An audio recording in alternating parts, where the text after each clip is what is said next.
Welcome back to Wisconsin Family. We are here enjoying ourselves and relaxing. We are at Rubens Our Lifestyle. We're going to talk to those folks a little bit later.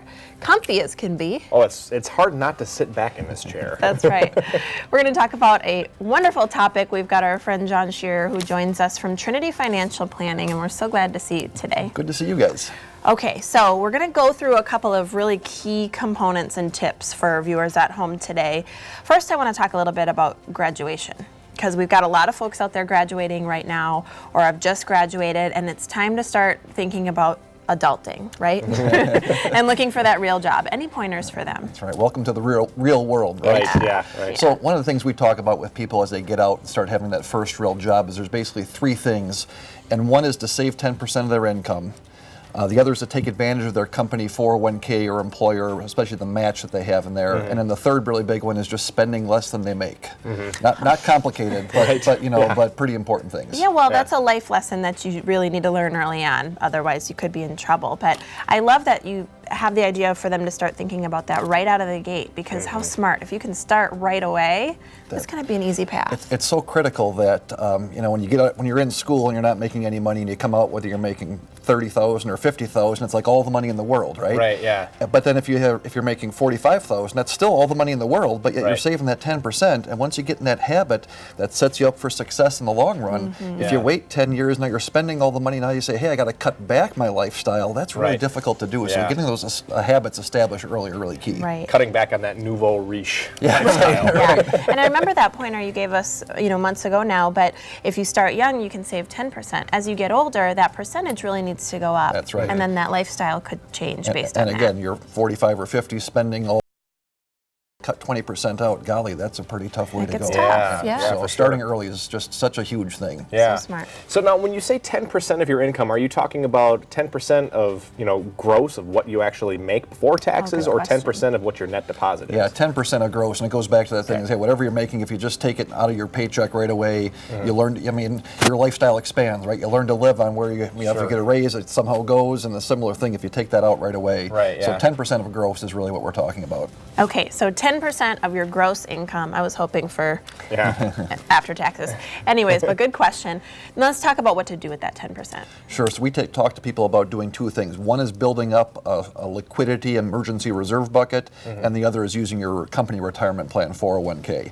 And so typically we'll start 5% in each direction. And when we talk about liquidity, we're talking about permanent cash reserves, not saving up so you can go on vacation or buy one of the great pieces of furniture here, but saving up that's your nest egg, that when unexpected things happen, the car breaks down and you have something else with the roof or whatever it is, that's a permanent emergency backup, not saving for ongoing things. So you've heard the term like emergency fund, so you really kind of need that. That's right. Yeah. That's right. So when we're talking savings, you mentioned 401k. I mean, is that a good place for a big part of someone's savings to go? Yeah, it really is, because for two reasons. One is you get a tax deduction when you put money in the 401k plan.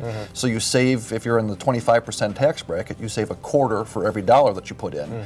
But the other thing is many 401k plans have a company match where they match some of your contributions. And usually the match is either 3%, they'll do a dollar for dollar on 3%, or if you do 5%, they'll match 4%. Percent in your 401k, if you do that 5%, you're almost guaranteed to take advantage, and it's like free money. It's like, geez, Justin, we'll give you, if you save some money for your future life, we'll give you a 3% raise. And we tell folks, hey, nice. if there's money laying around on the street, you should pick it up, right? I mean, a similar sort of thing. It literally is free money. Yeah, absolutely. Wow, okay, so 401k, or your 401k, as some people call it. Right. So let's go back to spending for just a minute. You mentioned obviously spend less than you make. There's some obvious implications there, but any pointers? It's one of these things that some of the fundamentals of being financially sound aren't really complicated, right? Spend less than you make. But that's the key, is that so many things that people get in trouble with is, number one, not doing the saving, not paying themselves, and then number two, getting into the credit card debt, right? Where if you're spending more, and it sounds pretty basic, but you go, hey, not to put that to save up where you can do the things and get in front of that, because you take a look at the credit card interest, and we get people that come and they've got 5 figures of credit card interest, and boy, just trying to get ahead of those things.